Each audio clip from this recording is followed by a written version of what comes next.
104.7 IFM. Report! Higit 100 kabataan po sa bayan ng Lingayen nakiisa po sa coastal cleanup at tree planting. Ikwento mo ang good news na yan, Idol Ruru Hugotero.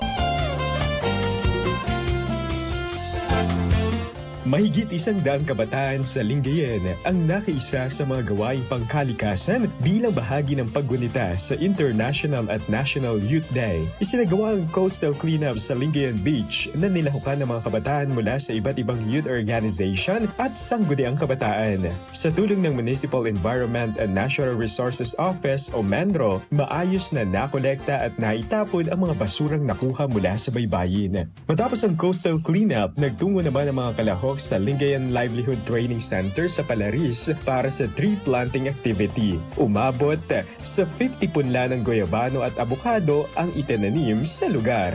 Layunin ng mga aktibidad na mahikayat ang kabataan na maging aktibo sa pangangalaga ng kalikasan at pakikilahok sa mga gawaing pangkomunidad. Yan ang ating good news. Ako si Idol Ruru Hugotero, Tatak IFM.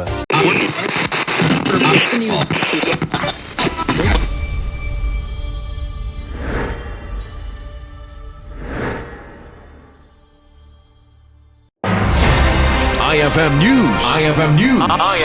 IFM News.